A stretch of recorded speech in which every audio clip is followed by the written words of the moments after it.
प्रेम और श्रद्धा से बोलिए छठे मैया की जय, सूर्य नारायण भगवान की जय। नमस्ते विवेक से परिवार। आज हम बात करेंगे उस पावन पर्व की जो केवल एक व्रत नहीं बल्कि सच्ची भक्ति, तपस्या और प्रकृति के प्रति कृतज्ञता का प्रतीक है, छठ पूजा।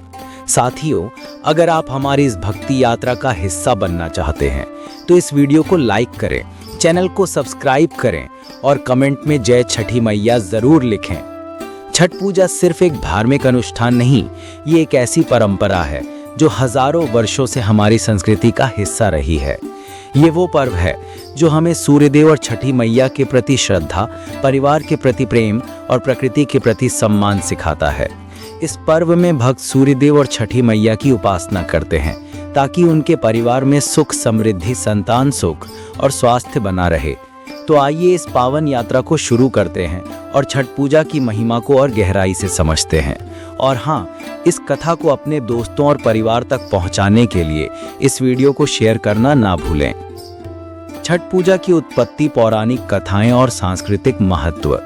छठ पूजा की जड़ें हमारी प्राचीन संस्कृति में बहुत गहरी हैं। कहा जाता है कि सृष्टि की रचना के समय जब ब्रह्मा जी ने सूर्यदेव को जीवनदाता के रूप में स्थापित किया, तब उन्होंने सूर्य की बहन षष्ठी देवी की भी रचना की। इन्हें ही हम छठी मैया के नाम से जानते हैं। षष्ठी माता को संतान की रक्षक माना जाता है। पुराणों में लिखा है, षष्ठी माता रक्षति बालकान, अर्थात छठी मैया बच्चों की रक्षा करती हैं। वे मातृत्व की प्रतीक हैं जो हर माँ की पुकार सुनती हैं और अपने भक्तों के दुखों को हर लेती हैं। साथियों, अगर आपको ये कथा रोचक लग रही है तो कमेंट में जय छठी मैया लिखकर हमें बताएं। छठ पूजा का महत्व केवल धार्मिक ही नहीं बल्कि वैज्ञानिक और सामाजिक भी है। सूर्यदेव को जीवन का आधार माना जाता है। वे ऊर्जा, प्रकाश और स्वास्थ्य के स्रोत हैं। आयुर्वेद और प्राचीन ग्रंथों में सूर्य की किरणों को रोगनाशक बताया गया है। छठ पूजा में सूर्य को अर्घ्य देना, नदियों में स्नान करना और प्रकृति के साथ एकाकार होना, ये सब हमें प्रकृति के प्रति कृतज्ञता व्यक्त करने की प्रेरणा देता है। इस जानकारी को और लोगों तक पहुंचाने के लिए कृपया इस वीडियो को लाइक और शेयर करें। पौराणिक कथाओं के अनुसार छठ पूजा का संबंध महाभारत काल से भी है। जब पांडव अपना राज्य और वैभव खो चुके थे, तब द्रौपदी ने छठी मैया और सूर्यदेव की उपासना की थी। उन्होंने पूरे विधि विधान से निर्जला व्रत रखा, नदी किनारे सूर्य को अर्घ्य दिया और छठी मैया से अपने परिवार की रक्षा के लिए प्रार्थना की। कहा जाता है कि उनकी भक्ति और तपस्या के प्रभाव से ही पांडवों को उनका खोया हुआ राज्य और सम्मान पुनः प्राप्त हुआ। ये कथा हमें सिखाती है कि सच्ची श्रद्धा और तप से कोई भी संकट दूर हो सकता है। अगर ये कथा आपको प्रेरित कर रही है तो हमारे चैनल को सब्सक्राइब करें और इस वीडियो को अपने परिवार के साथ शेयर करें। लेकिन साथियों, एक और प्रेरक कथा है जो छठ पूजा की महिमा को और गहराई देती है। ये कहानी है एक साधारण ब्राह्मण की जिसने अपनी भक्ति से सूर्यदेव को प्रसन्न कर लिया। ब्राह्मण और सूर्यदेव की कथा। प्राचीन काल में एक छोटे से गांव में एक गरीब ब्राह्मण रहता था। वो दिन रात भगवान की भक्ति में लीन रहता था। उसके पास ना धन था, ना वैभव, ना ही कोई सुख सुविधा, पर उसका मन भक्ति से भरा था। एक दिन उसने सुन लिया कि सूर्यदेव और छठी मैया की उपासना से हर मनोकामना पूरी हो सकती है। उसने ठान लिया कि वो पीपल के पेड़ के नीचे ध्यान करेगा और तब तक अन्न जल त्याग देगा जब तक सूर्यदेव स्वयं उसके सामने प्रकट नहीं होंगे। दिन बीतते गए। पहला दिन, दूसरा दिन, तीसरा दिन, धूप, बारिश और ठंड में भी वो उसी पीपल के पेड़ के नीचे बैठा रहा। उसका शरीर कमजोर हो गया, होंठ सूख गए, आंखों में थकान छा गई, पर उसका मन अडिग था। वो बार बार सूर्यदेव का ध्यान करता और कहता, हे सूर्य नारायण, मैं आपका दास हूँ, मेरी भक्ति को स्वीकार करें। गांव वाले उसकी इस तपस्या को देखकर हैरान थे। कुछ लोग उसका मजाक उड़ाते, कहते ये पागलपन है, तो कुछ उसकी श्रद्धा की प्रशंसा करते। साथियों, क्या आप भी इस ब्राह्मण की भक्ति से प्रेरित हुए? कमेंट में अपनी राय जरूर लिखें। छठे दिन जब सूर्योदय हुआ तभी आकाश में एक तेज प्रकाश फैल गया। चारों ओर सुनहरी किरणें बिखरने लगी। सूर्यदेव स्वयं उस ब्राह्मण के सामने प्रकट हुए। उनका तेज इतना प्रबल था कि गांव वालों ने आंखें मूंद ली। सूर्यदेव ने गंभीर स्वर में कहा, ब्राह्मण, तेरी भक्ति और तपस्या ने मुझे प्रसन्न किया है, मांग तुझे क्या चाहिए। ब्राह्मण ने हाथ जोड़े और विनम्र स्वर में कहा, हे सूर्यदेव, मैं अपने लिए कुछ नहीं मांगता, मैं चाहता हूं कि मेरे जैसे सभी भक्तों को आपका आशीर्वाद मिले, कोई भूखा ना रहे, कोई संतान विहीन ना रहे और हर घर में सुख शांति हो। सूर्यदेव मुस्कुराए और बोले, तेरी भक्ति ने ना केवल मुझे बल्कि छठी मैया को भी प्रसन्न किया है। आज से जो भी सच्चे मन से छठ के दिन मेरी और छठी मैया की उपासना करेगा, उसकी हर मनोकामना पूरी होगी। ये व्रत सुख, समृद्धि और संतान सुख का प्रतीक बनेगा। साथियों, इस कथा ने छठ पूजा की शुरुआत की नींव रखी।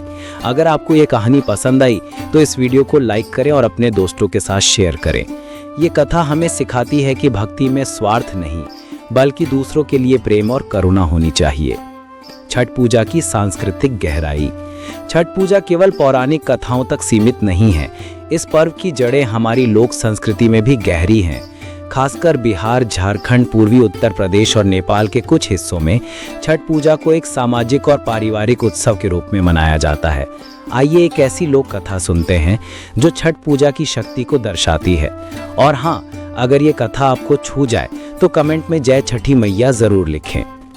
लोक कथा, विधवा माँ और बहू की कहानी। कई साल पहले एक छोटे से गांव में एक बूढ़ी विधवा माँ रहती थी। उसका एक ही बेटा था, उसकी जान उसकी दुनिया। वो हर साल छठी मैया का व्रत बड़ी श्रद्धा से करती थी। व्रत के दिन वो नदी किनारे जाती, सूर्य को अर्घ्य देती और अपने बेटे की लंबी उम्र के लिए प्रार्थना करती। उसके लिए छठ पूजा केवल एक रस्म नहीं बल्कि उसका विश्वास था कि छठी मैया उसके बेटे की रक्षा करती हैं। समय बीता और उसके बेटे की शादी हो गई। उसकी बहू शहर में पढ़ी लिखी थी, आधुनिक विचारों वाली। वो इन व्रत उपवास को पुरानी परंपराएं और अंधविश्वास मानती थी। जब छठ का समय आया तो सास ने घर को गोबर से लीपा, बांस की सूप बनाई और ठेकुआ, केला, नारियल जैसे प्रसाद तैयार किए। बहू ने ये सब देखकर कहा, माँ जी आप इतनी मेहनत क्यों करती हैं? ये सब करने से क्या मिलेगा? आज के ज़माने में कौन करता है ये सब? सास ने मुस्कुरा कर कहा, बेटी ये मेहनत नहीं भक्ति है। छठी मैया और सूर्यदेव मेरे विश्वास का आधार हैं। जब तू माँ बनेगी तब तुझे इस भक्ति का महत्व समझ आएगा। साथियों, क्या आप सास की इस बात से सहमत हैं? कमेंट में अपनी राय जरूर साझा करें। लेकिन बहू ने सास की बात को हल्के में लिया। उसने उस साल व्रत नहीं रखा और ना ही पूजा में हिस्सा लिया। छठ के तीसरे दिन जब संध्या अर्घ्य का समय आया तो सास अपने बेटे के साथ नदी किनारे गई। वो डूबते सूर्य को अर्घ्य दे रही थी। तभी अचानक एक हादसा हो गया। उसका बेटा जो नदी में सूप सजाने में मदद कर रहा था, फिसलकर गहरे पानी में बह गया। माँ चिल्लाई, हे छठी मैया मेरे लाल को बचा लो। वो नदी किनारे गिर पड़ी, रोते हुए प्रार्थना करने लगी। उसी समय नदी के ऊपर एक तेज प्रकाश फैला, चारों ओर शांति छा गई। छठी मैया स्वयं प्रकट हुई। उनकी आंखों में करुणा थी। मैया ने कहा, बेटी तेरी भक्ति सच्ची है पर तेरे घर में श्रद्धा की कमी हो गई है। तेरे पुत्र का जीवन अब तेरी बहू की भक्ति पर निर्भर है। अगर वो सच्चे मन से व्रत करे और मुझसे प्रार्थना करे तो तेरा पुत्र जीवित होगा। माँ घर लौटी और बहू को सारी बात बताई। बहू रो पड़ी। उसने अपनी गलती मानी और कहा, मैया मुझे माफ कर दो, मैंने तुम्हारी महिमा को नहीं समझा। अगले दिन उसने पूरे विधि विधान से निर्जला व्रत रखा। वो नदी किनारे गई, सूप सजाया और उगते सूर्य को अर्घ्य दिया। चौथे दिन जब उषा अर्घ्य का समय आया, सूरज की पहली किरण के साथ ही चमत्कार हुआ। नदी किनारे उसका बेटा जीवित अवस्था में लौट आया। माँ और बहू दोनों की आंखों में आंसू थे। उन्होंने छठी मैया को प्रणाम किया और कहा, हे मैया तुम्हारी कृपा अपार है। तब से उस गांव में हर घर में छठ पूजा की धूम मचने लगी। साथियों, इस कहानी ने आपको कैसा प्रेरित किया? कमेंट में ज़रूर बताएं और इस वीडियो को अपने परिवार के साथ शेयर करें। ये कथा हमें सिखाती है कि श्रद्धा और विश्वास की शक्ति अनंत है। जब मन में सच्चाई हो तो छठी मैया हर पुकार सुनती हैं। छठ पूजा का सामाजिक और सांस्कृतिक महत्व। छठ पूजा केवल एक धार्मिक पर्व नहीं है बल्कि एक ऐसा पर्व है जो हमें एकजुटता, समानता और प्रकृति के प्रति सम्मान सिखाता है। बिहार, झारखंड और पूर्वी उत्तर प्रदेश में छठ पूजा के दिन गांव और शहर एक रंग में रंग जाते हैं। नदियों के घाटों पर भक्तों का मेला लगता है और हर कोई, चाहे अमीर हो या गरीब, एक ही भाव से सूर्यदेव को अर्घ्य देता है। अगर आपको छठ पूजा का ये सामाजिक महत्व पसंद आया तो इस वीडियो को लाइक करें और चैनल को सब्सक्राइब करें। इस पर्व में कोई भेदभाव नहीं होता। हर जाति, हर वर्ग, हर उम्र के लोग एक साथ नदी किनारे जमा होते हैं। महिलाएं रंग बिरंगे सूप सजाती हैं, बच्चे उत्साह से प्रसाद तैयार करने में मदद करते हैं और पुरुष घाटों की सजावट में जुट जाते हैं। ये पर्व हमें सिखाता है कि भक्ति और प्रेम में कोई छोटा बड़ा नहीं होता। छठ पूजा की एक और खास बात है इसके पर्यावरण के प्रति संवेदनशीलता। इस व्रत में प्लास्टिक या कृत्रिम सामग्री का उपयोग नहीं होता। बांस की सूप, मिट्टी के बर्तन और प्राकृतिक प्रसाद जैसे ठेकुआ, केला और नारियल का उपयोग होता है। नदियों और तालाबों की सफाई पर विशेष ध्यान दिया जाता है क्योंकि ये पर्व प्रकृति और सूर्य के प्रति कृतज्ञता का प्रतीक है। इस पर्यावरण संदेश को और लोगों तक पहुंचाने के लिए इस वीडियो को शेयर करें। छठ पूजा की एक और अनोखी बात है इसके लोकगीत। बिहार और उत्तर प्रदेश में छठ के दौरान गाए जाने वाले गीत जैसे कांचे ही बांस के बहनगिया बहनगी लचकत जाएं या केलुआ के पात पर उगलन सूरजमल झांके झुके, ये गीत भक्ति और उत्साह का ऐसा माहौल बनाते हैं कि हर कोई झूम उठता है। क्या आप इन गीतों को सुनकर छठ का माहौल महसूस कर रहे हैं? कमेंट में अपने पसंदीदा छठ गीत का नाम ज़रूर बताएं। छठ पूजा 2025 की तिथियां, विधि और तैयारी। अब आइए जानते हैं कि इस वर्ष 2025 में छठ पूजा कब और कैसे मनाई जाएगी। छठ पूजा 4 दिनों का पर्व है और हर दिन का अपना विशेष महत्व और विधि होती है। आइए एक एक दिन को विस्तार से समझते हैं और अगर ये जानकारी आपके लिए उपयोगी है तो इस वीडियो को लाइक और शेयर करना ना भूलें। छठ पूजा 2025 की तिथियां। दिन 1 नहाए खाए शनिवार 25 अक्टूबर 2025। दिन 2 खरना रविवार 26 अक्टूबर 2025। दिन 3 संध्या अर्घ्य सोमवार 27 अक्टूबर 2025। दिन 4 उषा अर्घ्य व्रत पारण मंगलवार 28 अक्टूबर 2025। पहला दिन नहाए खाए। इस दिन व्रती नदी या तालाब में स्नान करते हैं। स्नान के बाद घर को गोबर और मिट्टी से लिपा जाता है ताकि पूरा घर पवित्र हो जाए। इस दिन शुद्ध शाकाहारी भोजन बनाया जाता है जिसमें लौकी की सब्जी, चना दाल और चावल शामिल होते हैं। लहसुन और प्याज का उपयोग पूरी तरह वर्जित होता है। ये दिन मन और शरीर की शुद्धि के लिए होता है। दूसरा दिन खरना। खरना का दिन सबसे कठिन होता है क्योंकि व्रती पूरे दिन निर्जला उपवास रखते हैं। शाम को सूर्यास्त के बाद व्रती गुड़ की खीर, रोटी और केले का प्रसाद बनाते हैं। इस प्रसाद को पहले छठी मैया और सूर्य देव को अर्पित किया जाता है, फिर व्रती इसे ग्रहण करते हैं। खरना के बाद व्रत और सख्त हो जाता है क्योंकि अगले 2 दिन अन्न और जल दोनों का त्याग करना होता है। तीसरा दिन संध्या अर्घ्य। इस दिन व्रती डूबते सूर्य को अर्घ्य देते हैं। नदी या तालाब के किनारे बांस की सूप में ठेकुआ, केला, नारियल, सुपारी और अन्य फल फूल सजाए जाते हैं। व्रती अपने परिवार की सुख समृद्धि और संतान की रक्षा के लिए प्रार्थना करते हैं। इस दिन का माहौल बहुत ही भक्तिमय होता है। घाटों पर भजन कीर्तन और लोकगीतों की गूंज सुनाई देती है। चौथा दिन उषा अर्घ्य और व्रत पारण। चौथे दिन सुबह उगते सूर्य को अर्घ्य दिया जाता है। व्रती नदी में खड़े होकर सूर्य देव को जल अर्पित करते हैं और प्रार्थना करते हैं। इसके बाद व्रत पूरा होता है और प्रसाद परिवार व पड़ोसियों में बांटा जाता है। ये पल बहुत ही भावुक और आनंदमय होता है जब पूरा परिवार एक साथ सूर्य देव और छठी मैया का धन्यवाद करता है। साथियों, क्या आप इस साल छठ पूजा करने की योजना बना रहे हैं? कमेंट में हमें जरूर बताएं। छठ पूजा की तैयारी में कुछ खास बातों का ध्यान रखना जरूरी है। पवित्रता। घर और घाट की सफाई बहुत जरूरी है। प्रसाद। ठेकुआ बनाने के लिए शुद्ध गुड़ और गेहूं का आटा इस्तेमाल करें। सूप की सजावट। बांस की सूप को फूलों और दीपों से सजाएं। निर्जला व्रत। अगर स्वास्थ्य अनुमति दे तो निर्जला व्रत करें, लेकिन बच्चों और बुजुर्गों को छूट दी जा सकती है। लोकगीत। पूजा के दौरान छठ के पारंपरिक गीत गाएं, इससे भक्ति का माहौल और बढ़ता है। इन टिप्स को अपने दोस्तों तक पहुंचाने के लिए इस वीडियो को शेयर करें। छठ पूजा का आध्यात्मिक और वैज्ञानिक महत्व। छठ पूजा केवल एक धार्मिक अनुष्ठान नहीं है, ये एक ऐसा पर्व है जो हमें प्रकृति, सूर्य और अपनी आत्मा के प्रति कृतज्ञ होने की प्रेरणा देता है। सूर्य की किरणें न केवल हमारे शरीर को ऊर्जा देती हैं, बल्कि मन को भी शांति प्रदान करती हैं। आधुनिक विज्ञान भी कहता है कि सूर्य की किरणों में विटामिन डी और अन्य लाभकारी तत्व होते हैं जो हमारे स्वास्थ्य के लिए जरूरी हैं। इस वैज्ञानिक दृष्टिकोण को और लोगों तक पहुंचाने के लिए इस वीडियो को लाइक और शेयर करें।